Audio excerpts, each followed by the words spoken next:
Now, I am a Big Ten alum. I love the Big Ten Conference. I always root for the Big Ten Conference. I would never say anything to diminish the Big Ten Conference because I have an agenda. I understand that because ESPN and the SEC now are thought of in combination, that people might interpret what I'm about to say as being me standing up for the SEC because that's of ESPN. I swear to you that is not the case.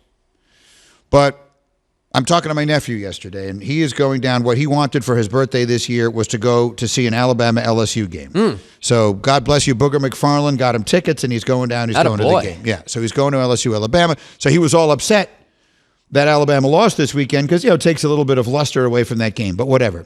So I said to him, we're watching NFL games when I got home from Countdown. I said, so where did Alabama fall to? And he told me, what are they, 14 now? 15. And I said, well, who's right in front of them? And one of the teams he said is Indiana. Where is Indiana ranked now? 13. Okay. Again, I love Indiana. It's a great story. College Game Day is going there. I'm not trying to diminish their season at all. Will you please read me the teams they've beaten? Indiana is unbeaten. Alabama has 2 losses. Indiana is thus ranked ahead of Alabama. Will you read me all the games that they've won? Every game that Indiana has won. Florida International, Western Illinois, UCLA, Charlotte, Maryland, Northwestern, and Nebraska. I mean, and they're ranked ahead of Alabama? I mean, I'm sorry. If those two teams played each other on a neutral field right now, would Alabama be a 2-touchdown favorite? They'd be favored by a lot. Right? Not a little, a lot. So, I mean, what are these rankings? I mean, what exactly is in the new world in which we're now in a more pro model where every loss doesn't just take you out of contention? What exactly is it we're judging here? Like, if you just play a lesser schedule, you'll win all your games, and then you're going to be ranked higher. Now, these rankings don't mean anything because the committee is going to come along and start ranking these teams, and that's when they matter. But did anyone else find that curious? Just if Illinois, read me Alabama's schedule. Sure, let me pull that up. Right, Alabama has played to date the number 7 schedule in America, whereas Indiana has played the number 109 schedule. Here's Alabama's schedule so far: Western Kentucky, South Florida, Wisconsin, Georgia, Vanderbilt, South Carolina, and Tennessee.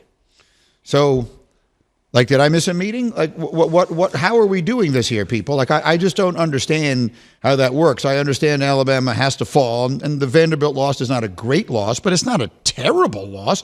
Vanderbilt is a good team. They're not a great team, but they're a good team, and it was a classic letdown game after having beaten Georgia in the thriller of the year the week before. This week, they lost on, a one-play here or there kind of game at Tennessee, who is now ranked, 6 or 7? They're in the top 10 for Tennessee's now 7th, yeah. 7. So, like, those are their losses, right? And so I don't know. I mean, how many losses would Alabama have that they should be ranked higher than Indiana? Because you would probably say, no matter what, Alabama's more favored over Indiana, right? But if Alabama had played Indiana's schedule, what would their record be? I mean, they would be 7-0. And what would Indiana's record be if they had played Alabama's schedule? Probably like 3-4, 4-3. Yeah, I don't know. I'm not locked into Indiana, but no, I don't know either. Well, I'm just saying. My point. I mean, and when one team has the 7th hardest strength of schedule, the other team has the 109th. I mean, yeah, I think just a lot of it too is just the narrative. Indiana's been terrible for so long. They got a new coach. They're all of a sudden they're good. So they're just kind of like, all right, yeah. I mean, I think obviously if you're just saying on paper who's better, if that's what the ranking should be, then I don't know. Is that what the ranking should be? I mean, what if Alabama loses their next 2 games? They're 5-4, but on paper they would still probably beat Indiana. Should they be ranked higher than Indiana, even though they're 5-4? But all that's going to change. So Indiana, I know Game Day is going there this week, right? Who do they play? They're playing. They're playing somebody good, I would assume. I'll pull it up. I was just looking at that stuff. Washington. Yeah, they're hosting Washington this week. So that's a good team. Yeah. But I mean, do they play Ohio State? Yes, they're second to last game. Do they play Oregon? Nope. Read me the rest of their schedule. Sure. Washington, at Michigan State. Then they host Michigan. Then they go to Ohio State. They finish up against Purdue. Right. So, look, that's their schedule. They don't make it.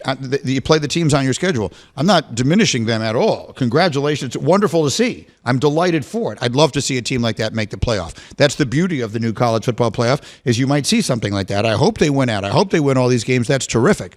I'm just saying, look at Alabama's schedule, and all of a sudden we're going to say, well, they're out of the playoff. That's it. Take them out.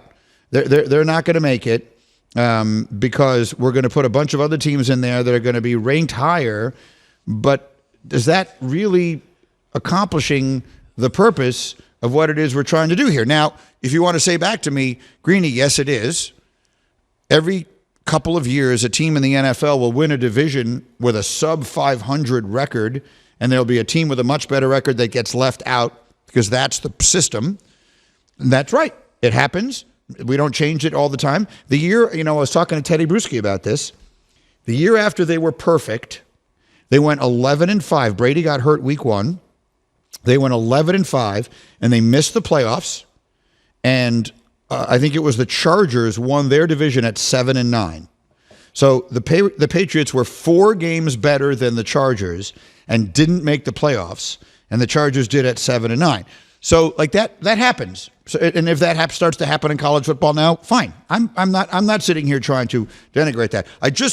It jumped off the page at me, and I thought it would be an interesting observation to me. And the math is on your side. Not to be too gory here, but the difference between, we'll call it the best and worst teams in college football, based on the way that odds makers do this stuff, is something like 50 to 60 points. If Ohio State played Kent State, the worst team in college football, in a neutral field, they'd be like a 55-point favorite. In the NFL, the difference is like 15 points. If the Lions played the Panthers, who we think are the worst team in football, they'd be like a 15-point neutral field favorite. But we evaluate college football teams and players and coaches like they're playing on an NFL playing field. Nothing could be further from the truth. Right. In college football, the playing field is so uneven, and it's not obvious to me why people that vote for the AP poll care about what your record is almost at all. I mean, truly, at least this early in the season, that shouldn't be hardly a factor in the slightest.